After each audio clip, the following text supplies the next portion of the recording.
Okay, hello everyone. This is Leah, and Hi, we guys. are in Zambia, Africa right now on a mission trip. And Leah is amazing, and so I thought y'all would appreciate some of her story and the way that she connects with God.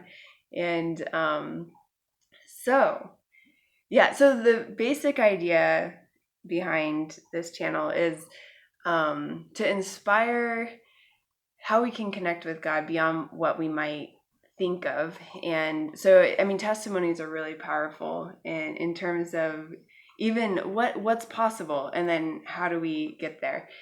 So, so Leah, what are some ways that you've connected with God in a way that most people wouldn't even think is possible?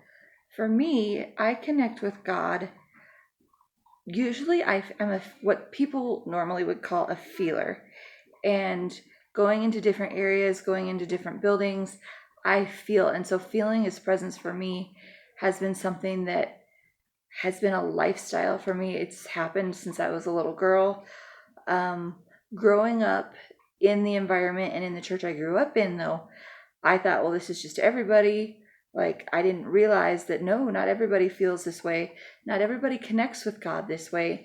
And it wasn't until I was in my early 20s and had done a dramatic lifestyle shift, church shift, even some circle of friends shift, that I began to realize, no, this is actually God talking to me. This isn't just, your everyday normal way that is, people operate in.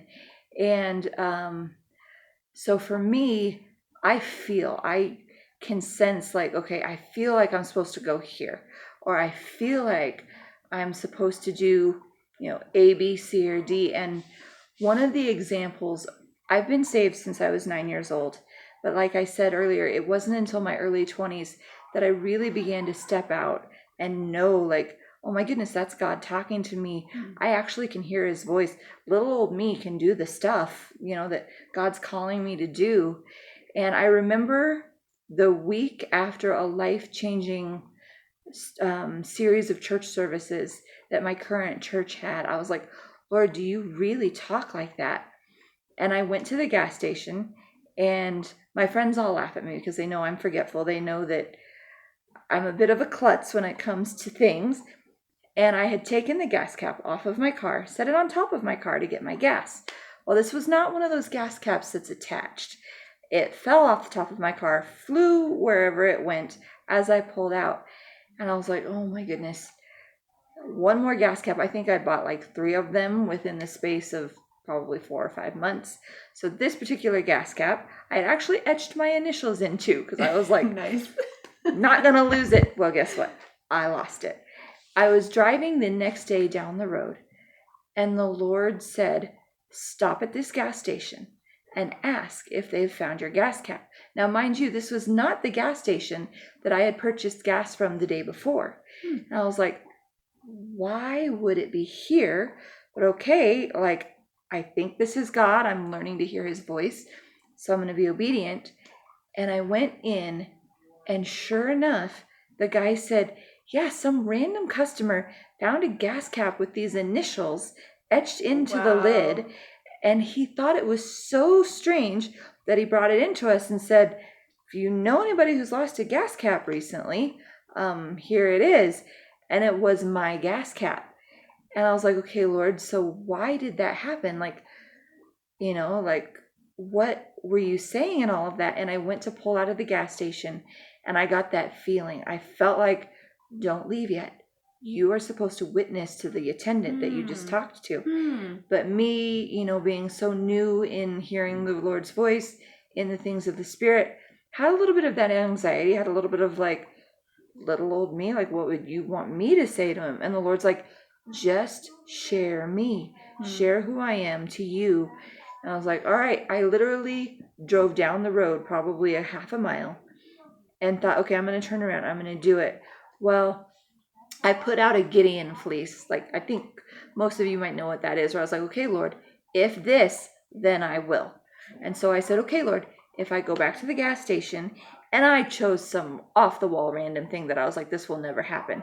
I said, if I go back to the gas station and he's cleaning the newspaper stand outside the door, then I'll know that it's you. Wow. And then I'm supposed to talk to him. Lo and behold, I pull back into the gas station. That attendant is outside with a rag and spray cleaning the newspaper stand outside the door. And I was like, wow. Oh, you've got to be kidding. And so I went up to him and I said, this is going to sound really strange. I'm the girl that just came and got the gas cap. And I said, but I want you to know. And I gave him the word that I felt like the Lord had for him and what the Lord was saying to him. The man burst into tears and literally told me, I was praying just recently that if God was real and that if he really cared about who I am, that he would send somebody to tell me exactly what you've told me. Wow. And so that was one of the very first experiences I had with hearing the voice of God and like the way I hear it and feeling, just sensing like, okay, I'm supposed to do this or supposed to do that. So that's amazing. That is so cool. I love that. Yep. And it's just ever since then, it's been a journey of just growing in that kind of thing. Neat. So yeah, I think it's something that I thought of when you're saying, I think oftentimes we're hearing his voice and don't even realize it. Right. Like you mentioned, you're saved when you're 9, but it took till you're in your 20s before early 20s. you really start picking up like, oh, this is God.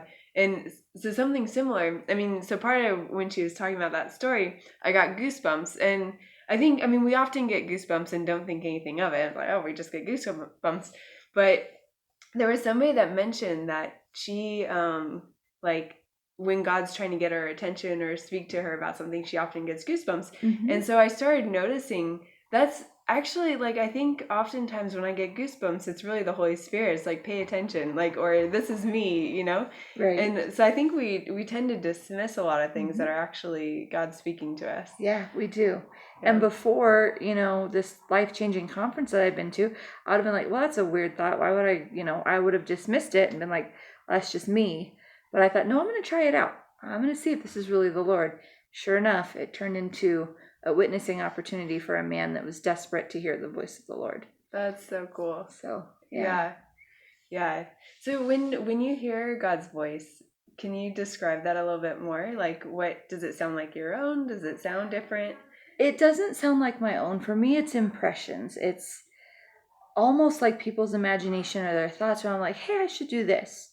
Or, hey, I feel like today maybe I should do this. Or a lot of times I'll look at somebody and I'll get the impression of like, why am I having the impression of a flower when I see them, to put, something simple. I remember one lady I looked at and I kept getting the impression of a certain style of dress that was worn back in history, historically. I can't remember what period of time. And every time I looked at her, I got the impression of her wearing this dress. And it wasn't like I was physically seeing it. It wasn't like an audible voice going, I want you to, see her wearing this dress. But it was that impression, that like just knowing, kind of in my knower, as some people say. Yeah. Cool. Mm-hmm. Yeah. So yeah, for me, it's mostly impressions and like, hey, if I follow that impression, is that the voice of the Lord? Yeah. I mean, that reminds me of how I think that is kind of a way of training, is like, okay, this might be him, it might not be him, I don't know, and just testing it out and doing it, and then and seeing it. It reminds me of a situation where I was staying with my parents, and I was in the bathroom, and I needed to get something in my room, but the curtains were open that lead outside, which normally nobody is out there, but so I was about to go out into my room just with my bra and bra and underwear on, and then I felt like I was like, no, put on some clothes. And so right. I was like, that's weird. Okay, I'm not sure if that's him or me or whatever, but I'll put on some clothes. And then I went out, and then right as I was going out, like my dad would have been right outside the window as I would, this was like, okay, awesome. Cool. Like, Mhm. but it's just like a training Yeah, thing. It's like, it is. okay, I was hearing God. Yeah, And, exactly. and so it builds faith even in little things. Yes, it does. Yeah. Well, and it's like the verse in the Bible that says, if you're faithful with the little, I'll make you ruler over many. So it's like the more you practice, the more you press in to hearing his voice. Like for me now, it's like, okay, I still have a long ways to go. I know I'm not perfect at it, but it's like discerning, okay, yeah, that was, as one of my favorite pastors used to say, the pizza I had last night. Or, nope, that really is the Lord. And you learn to kind of discern how each of those feels, whether it's just, okay, this is just my thoughts, or like, no, this is probably an impression from the Lord, so I better pay attention. Yeah. And the more you practice it, the more you press in, you learn the difference and what that feels like.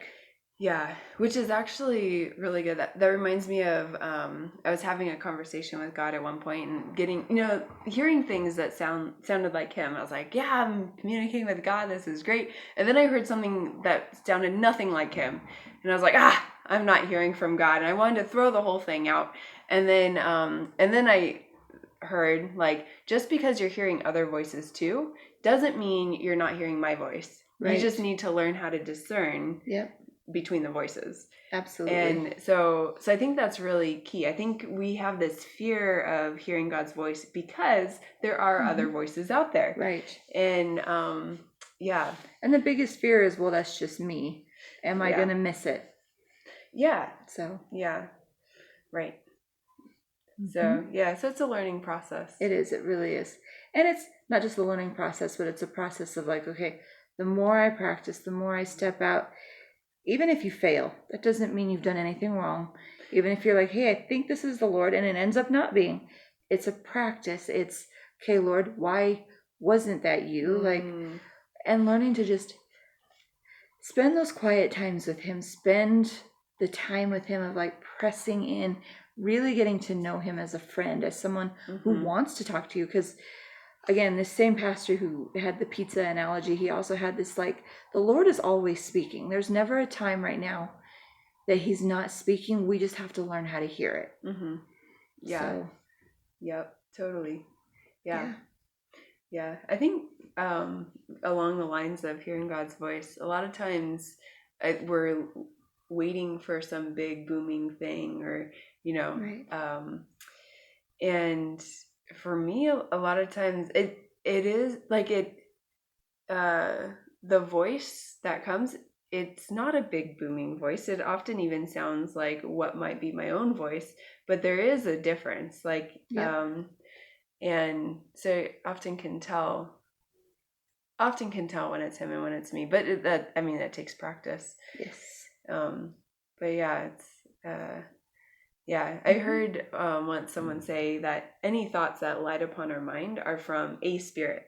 It might be the Holy Spirit, it might be an angel, it might be a demon, it might be, just right. But so interesting. Yeah. So thoughts that light upon our mind are typically spirits, and then we need to figure out what spirit it's coming from.